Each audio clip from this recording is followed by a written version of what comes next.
Olá, galera do sétimo ano, como é que vocês estão aí? Nós estamos começando mais uma aula de ciências. Eu quero inicialmente agradecer aí a presença de todos, dos alunos, os professores que sempre participam em massa aí, dando contribuições, também aos pais, os presentes aí que são os PCNPs, enfim, que estão todos nos acompanhando, sempre dando esse apoio e fazendo as devidas críticas e sugestões para a gente sempre melhorar e as aulas ficarem um pouco melhor. A gente está aqui, quem está aqui do meu lado é o professor Ed Joel, que vocês já conhecem, né, professor? Bom dia, gente. Sejam todos muito bem-vindos. Eu estarei aqui interagindo com vocês no chat nessa aula e espero que tenhamos aqui uma boa convivência, né, falando sobre assuntos da aula, tá bom? Será um prazer tê-los aqui comigo. E a nossa conversa é a importância da vacina. Nunca eu acho que foi tão importante essa discussão, essa conversa que a gente trouxe para a aula de hoje, face o momento que a gente está vivendo aí, né, como é importante a vacina, e a gente fica, não sei se acontece com você, mas com certeza com o seu pai, com a sua mãe, com alguém próximo aí de você, deve acontecer, de sempre ficar antenado, sempre ficar ligado, né, de alguma notícia sobre a vacina e tudo mais. Porque quem tem a consciência, não é, professor Edjoel, sabe que a solução para esse problema é a vacina. Né? O que a gente tem, a gente chama de paliativo, né, professor? Exato. São os paliativos, aí são as medidas de segurança que a gente deve ter. Então, o assunto que a gente está trazendo hoje para conversar com vocês aqui é extremamente relevante para o momento que a gente está vivendo. Qual é a habilidade do currículo paulista que a gente vai trabalhar, então, nesse contexto? Olha só. Nós vamos procurar aí argumentar sobre a importância da vacinação para a saúde pública, com base em informações sobre a maneira como esta atua no organismo e o seu papel histórico para a manutenção da saúde individual e coletiva e a erradicação de doenças. Aí só retornando, para a gente erradicar uma doença, não existe uma outra maneira que não seja o nosso próprio organismo criar uma resistência, né? Criar um mecanismo de defesa para que esse vírus, essa doença não aconteça mais. E isso tem se mostrado historicamente efetivo através da vacinação. Tudo bem? O objetivo dessa aula, então, ficou na cara aí, que é entender a finalidade da vacina e sua importância para a prevenção de doenças. Selecionar informações relativas a esse contexto é o que traz a gente aqui a uma habilidade que é bem geral, que a gente vai retomar várias vezes, que é como é que a gente seleciona as informações, voltando de novo, o mundo que a gente vive aí, a situação que a gente está vivenciando, é preciso assim, muito jogo de cintura, muita inteligência, na verdade, para selecionar o que é verdade e o que é boato, o que é conversa fiada. Então, como é que a gente vai contornar esses aspectos aí? O que a gente vai fazer na aula para ter esses, digamos, esses critérios? A gente vai procurar ler textos, né? Eu sei que texto é um pouquinho chato da gente fazer nessa leitura nesse modelo de aula, mas a gente vai precisar ler um pouquinho de texto, aprender aí a selecionar informações, né? Melhorar essa seleção, resolver algumas atividades, interagir no chat, que você sabe muito bem que é o que a gente tem aqui de ponto fundamental, e interpretar dados. Vamos começar com uma coisa que a gente já conversou algumas vezes, na verdade a gente conversou na aula de ciências, mas foi trazido aqui pelo meu colega, o professor Ed Joel, que algumas vezes já comentou com você a respeito disso. Né? Vamos mostrar aí para você, vamos mostrar para a gente, na verdade, o que você já conhece sobre vírus, bactéria, célula eucarionte e átomo. Qual é o menor e qual é o maior? Coloque-os na ordem crescente, ou seja, do menorzinho até o maior. Eu vou te dar, então, 3 minutos, eu acho que é o suficiente, tá bom?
Olha, muitas participações aqui, viu? Parabéns, pessoal. A maioria foi muito bem aqui, ó. Vou citar alguns nomes aqui, ó. A Júlia Góes, eu acho. O Tiago. Então, a Júlia fala assim: átomo, vírus, bactérias, célula eucarionte. O Tiago só falou de átomo e célula. Tá na ordem certa, mas nessa ordem, alguns, né? Átomo, célula, acertou. A ordem tá certa. Faltou alguns aí. O João Carlos, átomo, vírus, bactéria e célula eucarionte. Muito bem. O João Vitor também. A Evelyn deu uma confundida aqui, né? Átomo, bactéria, vírus e primeiro ela colocou célula eucarionte, mas não tem problema, tá bom? O professor Pedro Luiz está mandando um bom dia e bom estudo para todo mundo. Obrigado, professor. Bom dia aí, pessoal de Sorocaba. Muito bem. A Letícia. Vírus, célula eucarionte, átomo e bactéria. Então, muitos aqui acertaram. Outros nem tanto, mas aqui, ó, fala mais um que está certinho. Aqui, ó. O Gustavo. Átomo, vírus, bactéria e célula eucarionte. Deixa eu pular aqui. Infelizmente, não dá para ler todo mundo. Pedro Henrique. Átomo, vírus, bactéria e célula eucarionte. Eu acho que o pessoal. Tem bastante gente que esqueceu de colocar o átomo, né, professor? Aqui, né? Mas... você acha que vale a pena falar um pouquinho dele? Eu acho que um comentário muito breve. Por que eu coloquei o átomo aí? É só para realmente rebuscar essa ideia de que o átomo ele compõe toda a matéria, né? Então, ele é uma unidade, digamos assim, organizada da matéria, e que é bem diferente da célula, que é uma unidade, digamos assim, organizada da vida, né? E o vírus nada a ver com isso, pelo menos é o que a gente tem aí, pelo menos com a maioria das pessoas, né? Que não é um ser vivo, mas é formado de átomos também. E também, com o decorrer da aula, esses aspectos da pequenez, né? Do tamanho das coisas, ele vai procurar esclarecer algumas coisas para vocês, até o final da aula. Essa que foi a intencionalidade de ter colocado isso. É claro que não dá para a gente fazer isso de uma maneira muito eficiente, né, em colocar em escala, quer dizer, eu colocar o tamanho real de comparação dessas coisas aí que a gente pediu, mas eu fiz na figura, pode colocar a próxima figura, ó. Nessa figura aí a gente tem pelo menos uma boa ideia já em termos de tamanho. Dá para perceber ali, ó, a célula eucarionte, que tantas vezes a gente já falou aí, né? Da célula eucarionte, tem a célula procarionte, uma tem carioteca e a outra não tem a carioteca, enfim.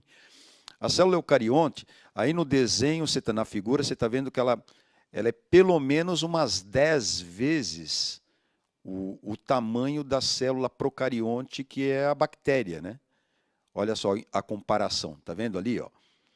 E já o vírus, ele é muito menor, quer dizer, na figura aí que você está vendo, aparece como aí? Talvez umas 5 vezes menor que a bactéria, professor. Né? Umas 5 vezes. Pode ser até 10 ou mais, vai depender do vírus e da bactéria. Então, a gente procurou, né, professor Edjoel? A gente procurou colocar mais ou menos numa escala para você perceber, principalmente, volta um pouquinho aqui para mim, ó. Para você perceber essa coisa da utilização, tanto a higienização das mãos, como essa coisa da utilização da máscara. A máscara, você sabe que tem furinhos, né? Então, você imagina assim, a ponta de uma agulha.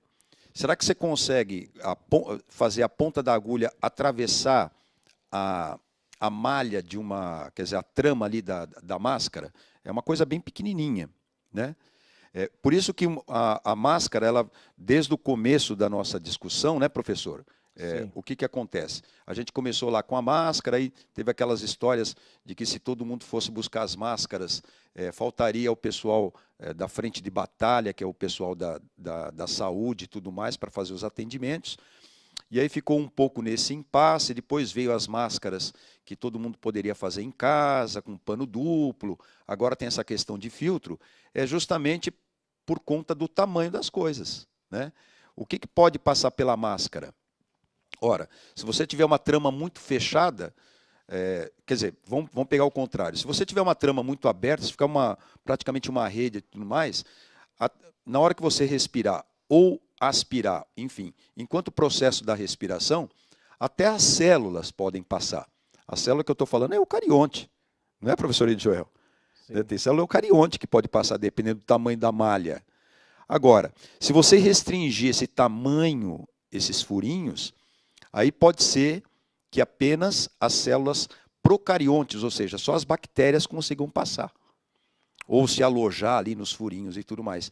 E isso não é bom, porque o que a gente quer fazer é fechar, né, essa propagação, tanto pela respiração, pela inspiração, como a aspiração, de coisas muito menores, invisíveis, que são os vírus.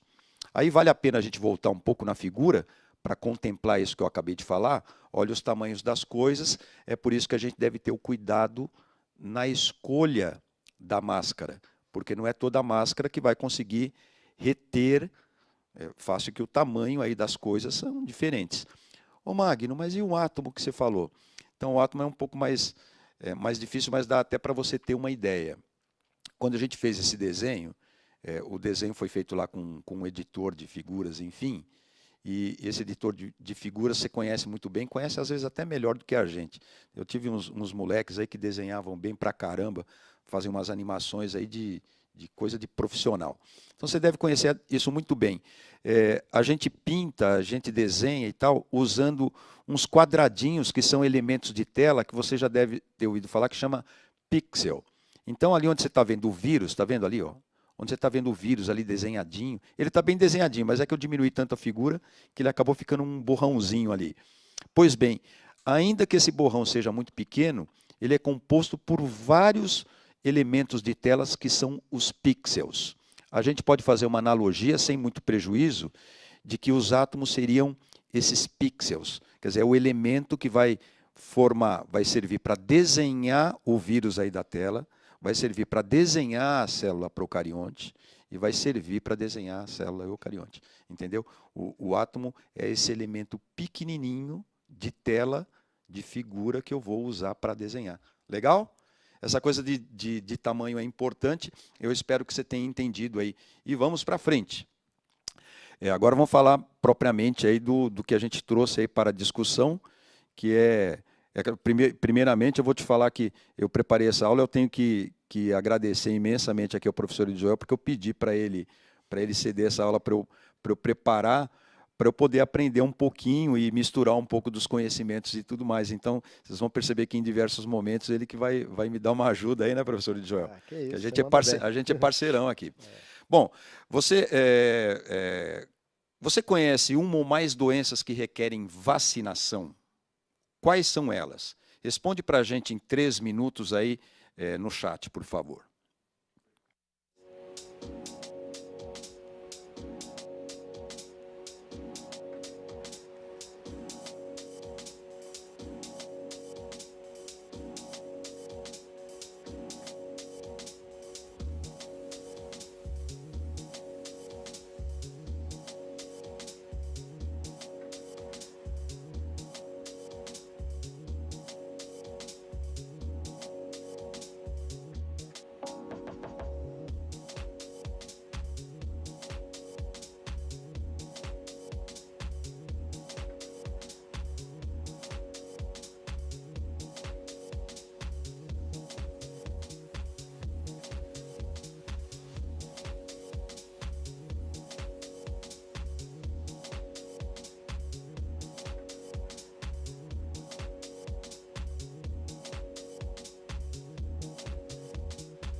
Muito bem. Olha, professor, muitas participações aqui, legais. Então, eu vou citar alguns aqui. Desculpe aqueles que não der para citar, porque é muita gente, né? Então, a Maria Helena falou aqui, ó, poliomielite, tuberculose, sarampo, cachumba, H1N1. O Pedro Henrique, sim, febre amarela. Christian, sarampo, gripe, cachumba, paralisia infantil, catapora. Deixa eu ver o que mais. O Matheus aqui, ó, dengue, sarampo, febre amarela. Eu tinha passado por alguns professores aqui, desculpa se eu não achar de novo, mas muita participação. É que são muitos, né, professor? Aqui, ó, Amanda, cachumba, varíola, a varíola aí. Rubéola, sarampo, catapora. Covid-19, né? Colocaram também. A Ana Luísa colocou tétano, né? Tétano tem vacinação. Então, tem alguém que ficou bravo, que fez uma observação, alguém que escreveu acima, assim, gente, para o Covid não tem vacina. E é o que eu comentava aqui antes do intervalo com você, né, Joel? Sim. Na verdade, a gente gostaria de ter vacina para tudo, que requer vacinação todos, mas a gente não tem ainda, infelizmente, né? Então, muitas vacinas, muitas doenças aí requerem a vacina, né? Que foi a pergunta. Então, não está errado, né, professor? Não está errado, não. Está certo. Porque o professor perguntou qual doença que resolveria com a vacina, né? Preveniria, na verdade, né? Porque vacina não é tratamento, é prevenção, tá, gente? São muitas participações aqui. Eu queria também encontrar aqui, eu não sei se foi uma pergunta que foi colocada ainda da questão anterior, se a ordem era vírus e depois bactéria, em termos de tamanho, é isso daí. O vírus é menor do que a bactéria. E tinha uma pergunta aqui também, professor Edjoel, não sei se você encontrou aqui no chat, para falar sobre a formação, você encontrou isso? Formação de vírus. Como o vírus se forma? Eu acho que era alguma coisa assim, eu não estou encontrando aqui agora. Mas tem uma pergunta nesse sentido. Você quer comentar? Eu posso comentar de uma forma muito rápida, tá? E eu vou até explicar para vocês por quê. Ontem mesmo eu colaboro num cursinho pré-universitário, que é comunitário, e ontem mesmo dei uma aula sobre isso. E olha, uma aula para um cursinho de pré-vestibular e quase não deu. Então é lógico que não dá para falar tudo aqui. Mas basicamente, o vírus ele se acopla a uma célula e aí ele coloca o material genético dele dentro da célula. A partir deste momento, ele meio que sequestra o maquinário da célula e obriga a célula a só produzir cópias dele. A gente fala que o vírus ele é um parasita celular obrigatório. Ele só vai agir como um ser vivo quando ele estiver dentro de uma célula, parasitando uma célula. Lembrando que o vírus não tem célula, então ele precisa invadir uma célula. Então ele vem como se fosse uma poeirinha morta. E quando ele entra em contato com a célula, ele começa a agir como ser vivo. E aí ele consegue usar a célula que ele invadiu para fazer cópias dele. Basicamente é isso. Mas aí, gente, tem bastante assunto, tá bom? Até porque a formação dele estrutural ela pode variar bastante, né? Mas o mecanismo é sempre esse, né, professor? Na verdade, o vírus você vai ter basicamente dois tipos. Um que vai ser envelopado e outro que vai ser não envelopado. O envelopado, ele pega pedaços da célula que ele invadiu para usar como um envelope, uma proteção. E outro não, ele vai ter só uma capinha, que a gente chama capsídio, e vai ter o material genético dentro, que vai ser o DNA ou o RNA. Ele é muito simples e ele é muito geométrico, tá? Ele nem parece um ser vivo por causa disso. A gente é simétrico. O que é assimétrico? Se eu me olhar no espelho, eu vou ver que eu tenho uma orelha mais para cima, outra mais para baixo, um pé maior que o outro. Isso é o normal do ser vivo, ele não é totalmente simétrico. Já o vírus é totalmente simétrico. Falando dessa coisa do vírus aí, eu acho que tem tudo a ver assim. O vírus ele precisa de um mecanismo de transmissão, né? Para ele poder fazer essa parasitação, né? Digamos assim, para ele ser o parasita, ele tem que ser, ele tem que entrar dentro de um organismo, né? E a gente sabe que essa entrada no organismo para esse vírus aí, o Covid e tal, a gente já cansou de saber que é pelo ar. Agora, vamos fazer um testezinho de, sei lá, 2 minutinhos, tá bom? Ó.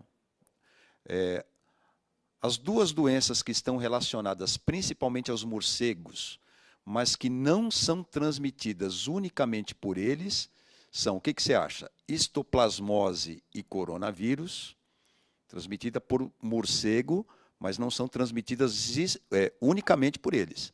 Raiva, que é uma doença viral, histoplasmose, gripe e tuberculose, ou coronavírus e raiva. Coloca aí para mim o que você acha que é. Vamos lá.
Primeiramente, mandar um abraço aí para Rosana de Souza.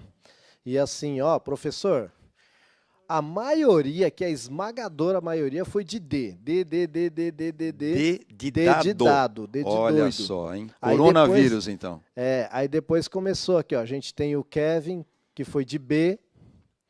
B de bola, tá? A gente tem o Felipe, que foi de B. O Felipe Augusto, pronto, tá falado o nome. A gente... Deixa eu ver quem mais aqui. A professora Tereza, que foi de B, tá bom? Aí a gente tem um C aqui, muitos D, um A. Eu vou falar o nome só de quem acertou hoje. Tá? Aí tem a Juliana, foi de B. O Henrique Santos, de B. Mas a maioria foi de D. Acho que o pessoal está meio assustado então, com o corona. aí que essa aqui é justamente um dos objetivos dessa aula, é a gente selecionar as informações. Então, o que acontece? Pode colocar o próximo slide, por favor. Olha só, a resposta certa é a B. Os morcegos transmitem raiva, histoplasmose. E isso é uma técnica que a gente tem de acertar questões, não pela alternativa correta, que pode ser que você tenha dúvida, mas eliminando as que não podem ser. Então, você já tinha que eliminar todas as alternativas que tem coronavírus, porque o coronavírus não é transmitido pelo morcego. Vamos para o próximo slide, por favor? E aí é onde você seleciona a informação que é importante nesse aspecto, tá vendo? Ó? Onde que você costuma buscar informação? Essa informação está no seu caderno do aluno. Ó. Em 31 de dezembro de 2019, o Escritório Nacional da Organização Mundial de Saúde, na China, foi informado sobre a ocorrência de alguns casos aí de notificações de pessoas que estavam com um quadro generalizado grave, não sabia o que era. Pode passar o próximo. Ó. Aí tem, no seu próprio caderno do aluno, que é uma fonte de informação que a gente seleciona para você com o maior cuidado. Os coronavírus são uma grande família viral, conhecida desde meados da década de 60 e tudo mais. E aí as informações que a gente tem pode voltar para mim um minutinho. As informações que a gente tem veiculadas pelos órgãos oficiais e tudo mais, nunca foi do morcego. Mas professor, eu recebi uma mensagem aqui, que os caras comiam morcego. Comem cachorro, comem morcego, comem camundongo e tudo mais, mas comem frango também, que nem a gente, enfim. E aí, qual o problema? Isso não tem muito a ver. Então, essa distorção de que tenha passado do morcego para as pessoas acabou destruindo do pouco da nossa informação. Essa que é a verdade. E aí, como a gente seleciona a informação e também as informações especulativas que são engraçadas e pitorescas, a gente fala, né, professor Joel? É verdade. São pitorescas, né? Olha que legal, né? A serpente e os morcegos que passaram coronavírus, porque lá. Então, olha só. Vamos para o próximo slide, por favor. Ó. O coronavírus ele é transmitido pelo espirro, pela respiração, por vias aéreas. O professor Joel colocou aqui por vias atmosféricas, na verdade. Né? Aí você tem uma figura que representa os lançamentos de pedaços que contêm água, muco, partículas sólidas e tudo mais. E aí tem uma animaçãozinha, não é na verdade uma animação, é uma ilustraçãozinha, de algumas gotas de água, não estão em proporção, mas ali você tem, ó, em azul você tem as gotas de água, e ali o vírus, ele pode junto com a água, ele pode dentro de uma gota d'água, ali você tem um pedacinho que parece um pedacinho de terra, é uma partícula mais sólida, tem muco, que é essa parte amarela que pode ser representada, enfim, é aquela volta do que eu te falei das coisas pequenas, está vendo? Ó? Aqueles pontos pequenos ali podem ser partículas menores ainda de água, mas ainda não chega a ser o átomo, tá bom? O átomo é menor que isso ainda. Aí são partículas pequenas, algumas delas e muitas delas invisíveis. Às vezes a gente dá um espirro e tudo mais, algumas gotas de água são visíveis, mas tem uma série de outras coisas que saem no espirro que não são visíveis. Tá legal? Gostou dessa parte? Então vamos acelerar um pouco de história da vacina. O primeiro teste foi desenvolvido em 1796, século XVIII, né, com o inglês Edward Jenner, quando ele desenvolveu a vacina contra a varíola, que marca a imunização na história, marca, na verdade, a primeira imunização em larga escala, de onde veio o nome que era a varíola da vaca, né, de vacina. Na década de 80 do século XIX, quer dizer, lá por volta de 1780, por aí, Louis Pasteur, francês, desenvolveu vacinas contra cólera, raiva e antraz. E aí já é considerada a segunda geração de vacinas, de vacinação. Embora há registro, se você procurar aí, mesmo no Google e tal, no Wikipedia, você vai encontrar registro de que há registros chineses de que são pioneiros nas técnicas de vacina, né? Mas o que, afinal de contas, é uma vacina? O que é uma vacina? Quando eu falo vacina, pode deixar nesse quadro aí, ó. Quando eu falo vacina, você lembra logo daquela injeçãozinha, né, professor Joel? É verdade. Então, volta aqui um pouquinho para mim. Ó. O seu corpo, ele...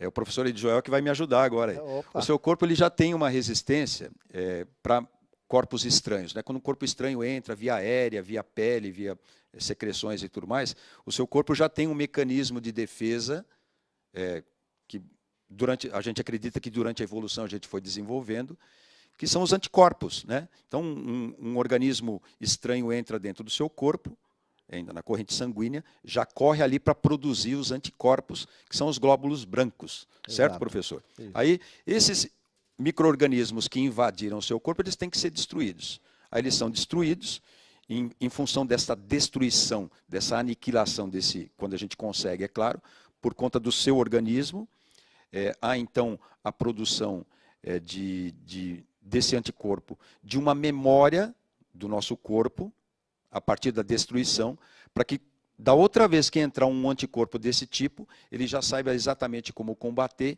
e acabar com ele. Esse é o segredo de como é a vacina. A vacina nada mais é do que a gente injetar, né? Volta lá na injeçãozinha.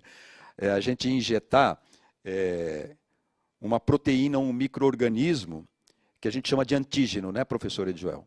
Isso, exatamente. Para fazer justamente essa função. A gente coloca ali um corpo estranho para o seu corpo reagir. E aí ele reage, cria uma memória para que todas as vezes que acontecer de entrar esse bichinho aí, a gente dá uma paulada nele e acabar com ele. O problema é que tem alguns vírus que são difíceis. Mas, Magno, então é verdade que os caras estão falando que coloca o vírus dentro do nosso corpo. Não, mas espera aí, vai para o slide. Ó.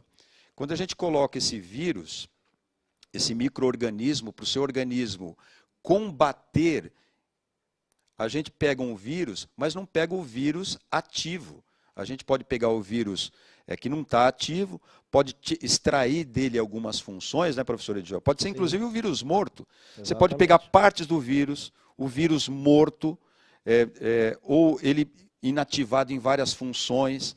Não é, professor Edjoel, quer fazer algum comentário? Não, é exatamente isso. Inclusive, a título de curiosidade, para você desenvolver a vacina contra a gripe, por exemplo, você injeta durante várias gerações o vírus em clara de ovo. É por isso que pessoas que são alérgicas a ovo normalmente não podem tomar vacina contra a gripe. Então, você fazendo isso, você adapta o vírus a atacar o ovo e ele não consegue mais atacar o ser humano. Mas, quando você injeta esse vírus no ser humano, ainda assim o corpo entende que ele é um inimigo e cria a defesa. Né? E aí, quando a gripe de fato vem, não consegue atacar com aquela força que ela viria.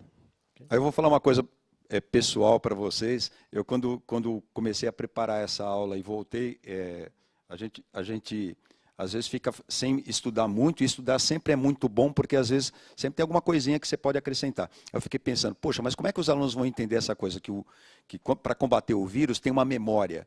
Como é que o sangue, partes do sangue vão ter memória? Memória não é uma coisa mental, né, professor? Olha o que eu pensei. Aí sabe o que eu pensei nisso daqui, ó. Espera um pouquinho só. Você pega uma folha de papel, assim, ó, e dá uma amassada.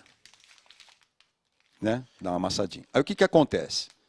Mesmo que você pegue e coloca na mesa, a gente amassa, não era para amassar o trabalho que eu tinha que entregar para o Magno. Aí você vai e acerta.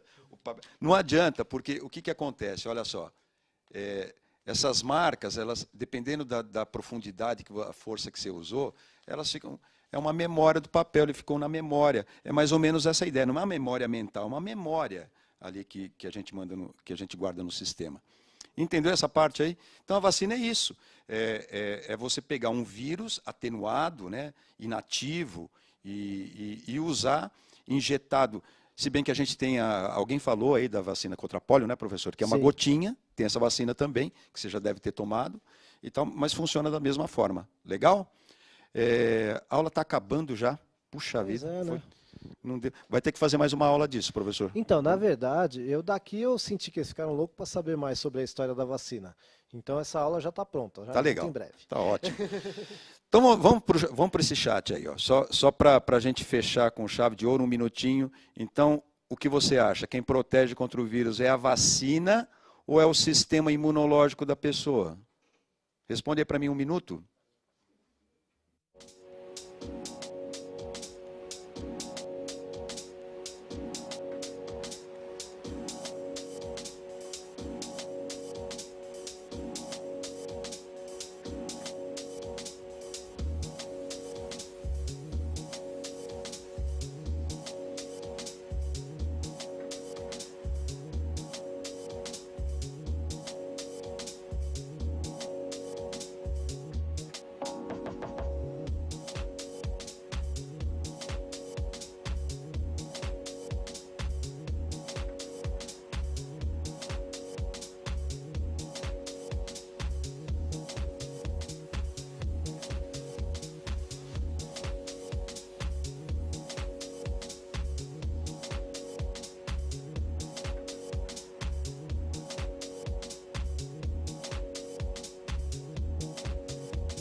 Muito bem, olha, muitas colaborações.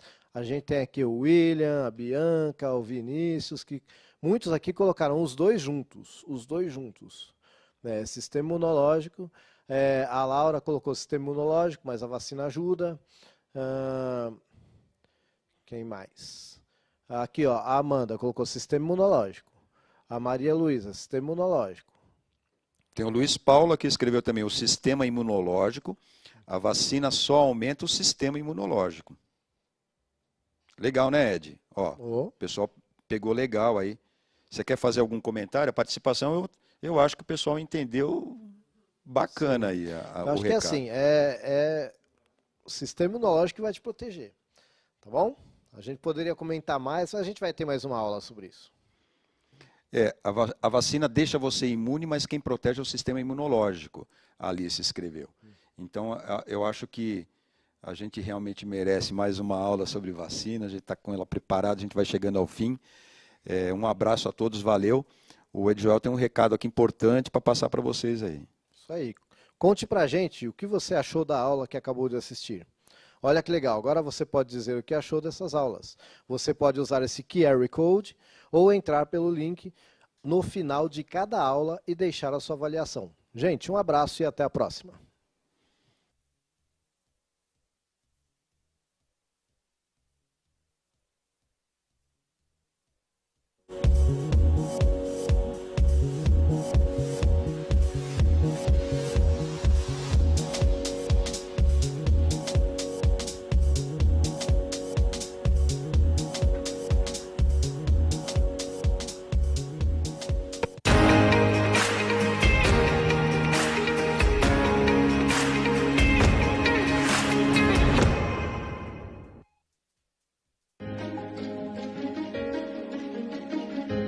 A escola pode estar distante, mas as aulas não. Por isso, o governo de São Paulo criou um aplicativo online de aulas com chats para todos os estudantes da rede pública de ensino durante a quarentena. O acesso à internet é gratuito e você ainda pode assistir às aulas ao vivo nos canais digitais da TV Cultura. Baixe o aplicativo e estude.